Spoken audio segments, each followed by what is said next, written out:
আমরা মূলত চাঁদ রাত ঈদের দিন কি কি করছি সেগুলোই দেখাবো এবং এই ভিডিওতে কুইজ সেকশনও আছে। আশা করি সেইটা দেখা মজা পাবা। তো চলো ব্লগটা শুরু করা যাক। সজীব একটু আগে কইতাছিল যে ওই রমজানের শেষ অন বলে কি ইচ্ছা করতে করছে পরে গোপনে একদম ছোট ভাই বোনদের সাথে পাওয়া যায়। ও তাই আইছে না 30 দিন পর আইছে না লগে বড়া। এই তো বিন্দু মাছ এসেছে রে। এই বিন্দু মাছি এই আজকে চাপাটা দিয়ে দে। वाह क्या एक्टिंग कर रहा है। এটা মারাত্মক হিট ছিল ভাই।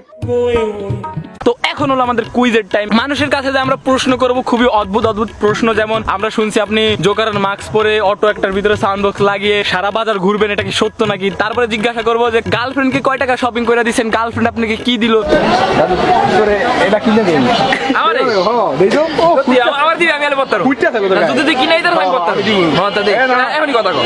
ওই আমারে কইছে যে এই যে 3 পিসটা কিনে দেব, যদি কিনাই দিতে পারে তাহলে আমি পড়তে পারবো, কোনো সমস্যা নেই। তুই যদি কিনাই দিতে পারো তুই বলে কিনে দিবি, বসো আমি করব, আমি পরে লাগলে বাজার দাঁড়ু, তোমরা সাক্ষী। चल झूठा গাইস কুইজ অন কিন্তু হ্যাঁ, আমরা সবাই শুনছি কালকে আপনি ঈদের দিন জোকার মাস্ক পইরা এরপরে অটোতে একটা সাউন্ড বক্স ফিট কইরা রাউন্ড দেবেন বলো পুরা শরীর। কালকে সারা দিন ঘুমাই মোবাইল। কি দিয়েছেন গার্লফ্রেন্ডের? কি গার্লফ্রেন্ডে যা লাগবে সব কয় টাকা দিয়েছেন এই রমজান টমজান চান্দন মিলা? ভাই ওর বাজেটের কোনো শেষ নাই। 1-2 লাখ বাজেট চেয়ে বেশি হইব ভাই।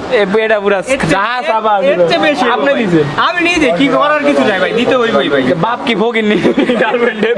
হইতে পারে ভাই, আমি জানি না ভাই। আজকে হলো চাঁদের রাত। হ্যাঁ চাঁদের রাইতে এত মানুষ শরীয়তপুরে, মানুষ যা এত শরীয়তপুরে আছে আজকেই প্রথমবার জানতে পারি। আর একটু কত কইতে পারতাছি না, এই মানুষ কত সরন্ত ভালো লাগে না, মাথা গরম। ভালো আছেন? জি আলহামদুলিল্লাহ ভালো। আমরা একটা গুপ্ত সংস্থা থেকে জানতে পারছি আপনারা বলে কালকে পুল পার্টি করবেন, তাও টিকিট 400 টাকা করে। ঘটনা সত্য? না ভাইয়া, সত্য না? নো নো, গার্লফ্রেন্ড আছে? না গার্লফ্রেন্ড নাই? না। আপনার আছে? না ভাই কেউ নাই? না না ভাই, কেউ নাই? থাকার ইচ্ছা আছে? আপনার কাছে গার্লফ্রেন্ড? না ভাই, কাউ নাই? না ভাই। এ কি ভাই হ্যাঁ single। বউ আছে? বউ কি দিছে? বড় হ্যাঁ ব্যক্তিগত বিষয় বড় যা দিছে দিছে একই আপনি কোন যাবে পাবলিক এরম কি আমার একটাই কোশ্চেন, ভাই এরম কি দিছে এটা পাবলিকলি কমন যায় না। গাইস এখানে ডিসকাশন চলতেছে আমরা কোন রেস্টুরেন্টে যাবো। গাইস এখন আমরা যাব রেস্টুরেন্টে চিপায়। ঢুকো চিপায় ঢুকো। এই এরম চিপা বানাইছেন ক্যামেরা এই জায়গায়। সবাই চিন্তা আছে বাচ্চাটা কি ভাত খাবো ডালি দেয় আমরা মূলত এখানে আছি 7 জন, আর 7 জনে গ্রিল অর্ডার দিছি। গ্রিল বলতে মুরগি অর্ডার দিছি, গ্রিল তো মানুষ দেয় খায় না।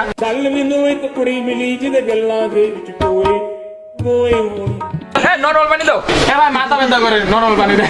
এনে অন্য অন্য মানুষ তো ফ্রিতে পানি দিতেছে, আমি কি লিখে আমরা টাকা কিনা দাম করে দেখে কি বড় লাগবো না? থাক আমি কিছু কইলাম না কি তো কিছু কম আমি ক্যামেরার বাইরে তো সিরিয়াল আছে ক্যামেরার সামনে কম ক্যামেরার সামনে কইলে অনেক কিছু ফাঁস হয়ে যাবে তোমাকে। থাক আমরা তো চাই ভাস করতে না আজকে লেগে ছেড়ে দিলাম। এই যে আমি কোয়ার্টারে করছে গ্রিল, আমি বইছি কেন দাও বাইরে এই বাইরে এই সাজে বাইরে সামনে বাইরে मेरा है गेला अल्लाह अल्लाह अबे एक दे दे বাথরুম কইবে আমি মুতার লাগে বাইরে গেছি খাওয়ার লাগে কোন না কই আগে বাথরুম আগে খায়ালো তারপর মুততে যাও না হে হে কামটা ভালো করলো না, আমি হেরে বাথরুম দিকে হে আগে খেয়াল হইতে। তো গাইস আমাদের গ্রিল খাওয়া কমপ্লিট, আমাদের মোটমাট বিল হয়েছিল 1420 টাকা।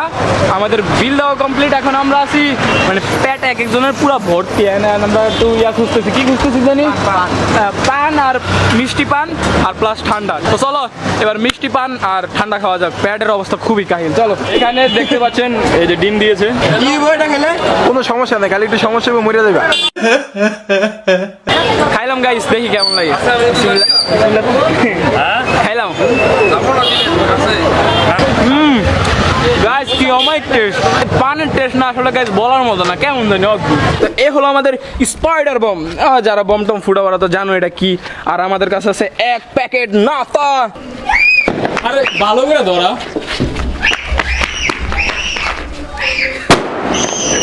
মজা লাগছে। ও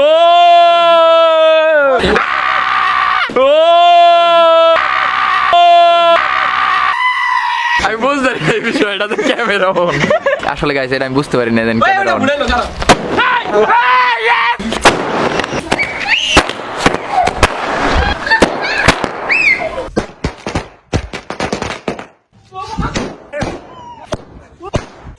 তো চান রাতে আমরা বম টম ফুটানোর পরে সকালবেলা আমরা গোসল টোসল করে নামাজের উদ্দেশ্যে চলে গেলাম। এন্ড রাস্তায় কোনো গাড়ি নাই, অটো নাই, কিচ্ছু নাই, তাই আমরা ভ্যান গাড়ি দিয়ে নামাজ পড়তে যাচ্ছি। এক একজনের মুখের চমক দেখলে বুঝবা যে তারা এটা কত ফিল করতেছে।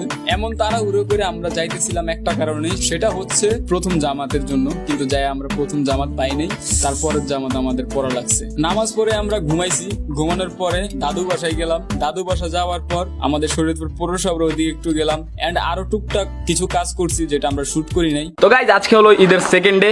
আমরা ফার্স্ট ডে তো তেমন কিছু আহামরি করি নাই, কিন্তু সেকেন্ড ডেতে আমরা এখন যাব আমাদের শরীয়তপুরের খুবই একটা পরিচিত জায়গা, যেটা নাম হলো মিস্টার বাবুল খার প্রজেক্ট। তো আমরা এখন যাইতেছি, গাড়ি এইটা দুইটা পালসার। বেশি পক পক করবো না, জায়গাটা দেখাই, জায়গাটা নিয়ে বেশি ডিটেলের কথা কই। যাওয়াটাও একটা কেমনে যাওয়া লাগে আমি ওই জায়গায় যা বুঝিয়ে দিব, কয়েকটা ক্লিপ নিয়ে রাখবো, তোমাদের জন্য ইজি হয়ে যাবে। শরীয়তপুরে যারা আছে ওরা তো ভাই জানোই কিভাবে যাওয়া লাগে।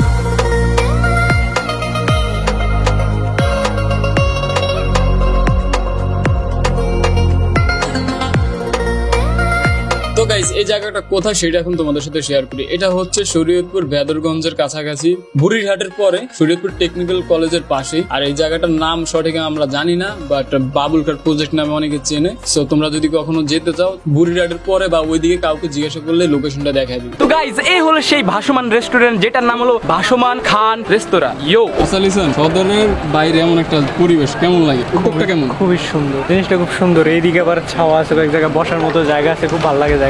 তো গাইস এখানে মূলত খাওয়া দাওয়ার সেকশন। এখানে শুধু এইটা আছে এমন না, শুধু রেস্তোরাঁ আছে এমন না, এখানে আরো অনেক কিছু আছে। যেমন কাপলদের জন্য আছে লাভ শেপের বসার সিস্টেম, সিঙ্গেলদের জন্য আছে নৌকা, মানে আমরা ডুবে মরে যাওয়ার জন্য নৌকা রেখে দিছে। আর ওইখানে আছে একটা টাওয়ার টাইপ কিছু, যেখানে ফটোশুট একদম করা হবে। আবার আছে কিছু দোকানপাট। তো গাইস এই যে নৌকার কথা বলছি না, এটা হলো নৌকার ঘাট, মধুমতি ঘাট, যেটা পারসন 50 টাকা করে রাইড দেয়। তো আমরা ট্রাই করব যদি সুযোগ হয়। ইমাজিন করি, আমি ইমাজিন করি আমার সাইডে একটা মাইয়া আছে, আমি হাত ধরে রাখছি আর আমরা হাসতেছি। ও ভাই এত কেমন লাগে, সুন্দর না আমার গার্লফ্রেন্ডটা ভাই? যে ভাই আর ওইখানে ইয়া গাইস কাপলদের জন্য মাস্ট একটা জায়গা। এই জায়গা মানুষ খুঁজেই পাবে না। ও এই আপনার কতদিন ধরে রিলেশনে আছেন? বেশি না, প্রায় কত হবে, 10-12 বছর? না এটা একটু বেশি হয়ে যায়। 5 বছর? শাবাশ বেটা। আপনার রিলেশনে কি কি করেছে? अभी तूने गाड़ी में उंगली किया ना, अभी बताते। না এখানে বসে আছেন যেহেতু, তাই আমরা ভাবছি হয়তো আপনারা কাপল টাইপের কিছু হবেন। রোদ এই জন্য।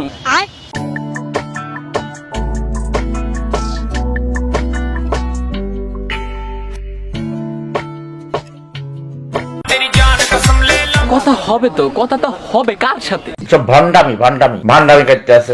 এদের সাথে? এদের সাথে কি কথা হবে? কথা বলার জন্য মানুষ না আমার মাই আছে। কি বলে একটা ছেলেটা মেয়ে লাগবেই, যতই মানা করুক। তোমার মেয়ে লাগবে না? আমার জন্য আমি দেই, এটা কোনো কথা? কেন আমার জন্য অনেক মানুষ দেয়। যেমন না আমার লাগে আমি দেই। এখানে আমি বুঝতেছি না, এখানে আসে মানুষ একটু হাসি খুশি মন নিয়ে, কিন্তু এখানে তো ডিপ মিনিং এর কথা কেন লেখা ভাই? তবে এটা ঠিক, আমি আমার জন্য দায়ী, কারণ কিছু কিছু জিনিস আমি যদি টাইম পাইতাম তাহলে এখন ফিক্স করে নিতে পারতাম, কিন্তু এখন আর পারবো না। লেখাগুলো অনেক ডিপ মিনিং এর লেখা, তো যারা বেশি ছেঁকা খাওয়াই না মানুষ, তারা চেষ্টা করবে এইসব জিনিস ইগনোর করার। হ্যাঁ, ব্যর্থ আমার প্রার্থনা। হ্যালো কইলা না কি রে এটা কোলে আরে কেনা কে চাতে হো? আজকে তোমার প্রার্থনা আমি সত্যি করবো, চলো এইটাই তো চাও সবার কাছে। আমি কি গিয়ে নাকি তোমার মতো? अभी तूने गाड़ी में उंगली किया ना, अभी बताते। দোলনা খালি হয়েছে, দোলনা খালি পাবো না কিন্তু পরে। তাড়াতাড়ি ভাই প্রায় আধা ঘন্টা পর যে দোলনাটা খালি হয়েছে। তুই দেখলি জানে এই দোলনাটার আশেপাশে কিছু লেখা নাই। এখানে এই দোলনার এই জায়গায় লেখা উচিত ছিল, দোলনা খেও না, প্রেমের পুকুরে পড়ে যাওয়া। কি সেই তো না লিখলে? কেউ না পড়ে যাবে। হ্যাঁ, থ্যাংক ইউ।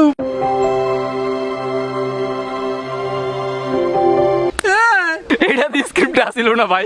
গাইজ আমি ওরে বলছি যে তুই ওদিক দিয়ে একটু হাইটে আসবি, আমি এনে শুয়ে থাকবো, তুই আইসা আমার চশমাটা উঠবে, আমি ঘুমায় থাকবো। তুই কবে গাইজ এত সুন্দর একটা মোমেন্ট, পরিবেশ জয় ঘুমায় গেছে, ওই ঠাস করে একটা থাবো দিচ্ছি, এটা কোনো কাম করছো? This is business. তো গাইজ এই পর্যন্ত যারা যারা ভিডিওটা দেখতেছো তাদেরকে বলতেছি যে কারা কারা এখানে আসছো, আর কারা কারা প্ল্যান করতেছো কমেন্টে জানাও, যদি এসে থাকো তাহলে সেটা কমেন্টে জানাও, আর যদি প্ল্যান করে থাকো তাহলে সেটাও কমেন্টে জানাও। তো এখানে আমরা আসছিলাম 12:30টায়, বাট এখন বাজে বেলা 2:30টা। বাট তারপরে শুনলাম এখানে যে রেস্তোরাঁ আছে সেটা খুলতে আরো 1 ঘন্টা সময় লাগবে, কিন্তু এখানে তো আমাদের অনেক ক্ষুধা লাগছে, আমরা আর ওয়েট করতে পারতাছি না। তার সাথে রয়েছে অনেক গরম, আর বিশেষ করে এখানে খরা দুপুরে যাওয়া একদমই ঠিক হবে না। তাই তোমরা যারা যাবা বিকেলে বা রাতের দিকে যেতে পারো। সো আমরা ডিসাইড করলাম আমরা শরীয়তপুর সদরে ব্যাক করব, ওইখানে কোনো একটা রেস্টুরেন্টে আমরা দুপুরের খাওয়া দাওয়া শেষ করব। আর বাই দ্য ওয়ে, কার কার বাড়ির পাশ দিয়ে আমরা গেছি সেটা ভিডিওর কমেন্টে তোমরা জানাইতে পারো, জানালে আমরা খুশি হব। তো যেই কথা সেই কাজ, আমরা চলে আসলাম শরীয়তপুর ড্রিমল্যান্ড রেস্টুরেন্টে। তারপরে এখানে যে কর্মকাণ্ড হইছে ভাই, ওগুলা কোনো ভদ্র মানুষ করে না। আলট্রা প্রো ম্যাক্স ভদ্র যারা, তারা এইসব কাজ করে। গাইজ এখন আমরা একটা গানের সেশন করতেছি, আমি গান গাইবো, ওরা ওরা পাশ থেকে বিট দিবে। রেডি তোমরা? মিউজিক ওই বিট একই। রেডি তোমরা? তেন ধূপ লগে আবে তুমি ছাও বন যাবা यही मेरी आरज़ू। তো এটাই বলছিলাম যে এখানে যে কর্মকাণ্ড হয়েছে ওইটা আলট্রা প্রো ম্যাক্স ভদ্র যারা, তারা এটা করে। যাই হোক, ওইটা ফ্যাক্ট না, ফ্যাক্ট হইতেছে আমরা কি কি অর্ডার করছিলাম। আমরা অর্ডার করছিলাম একটা বাকেট বিরিয়ানি, একটা সেট মেনু, একটা মিট বক্স, আর একটা হচ্ছে চিকেন উইংস। তো আমাদের দুপুরের লাঞ্চ এইগুলাই। তো খাবারের মানের কথা যদি বলি তাহলে বলবো যে ঠিকঠাক আছে। বাকেট বিরিয়ানির টেস্টটা খুবই ভালো ছিল, মিট বক্সটা একটু ইউনিক ছিল, মানে অন্যান্য মিট বক্স থেকে এটা একটু ডিফারেন্ট ছিল, বিকজ এটা একটু ঝাল ছিল। তো গাইজ আজকের মতো ব্লগ এই পর্যন্ত রাখি। এন্ড ওইখানে যেই ভাইটা ছিল যে আমাদেরকে খাবার সার্ভ করতেছিল, তার ব্যবহার অনেক ভালো ছিল। তার সাথে আমরা কথা বলছিলাম, তার বাড়ি বরিশাল, সে আমাদের ভিডিও দেখে এন্ড এগুলো আমরা আলোচনা করতেছিলাম। সো আজকের মতো ভিডিও এই পর্যন্তই, দেখা হবে অন্য কোনো ব্লগে বা কোনো চ্যালেঞ্জ ভিডিওতে। সেই পর্যন্ত সবাই ভালো থাকবা, সুস্থ থাকবা, আল্লাহ হাফেজ।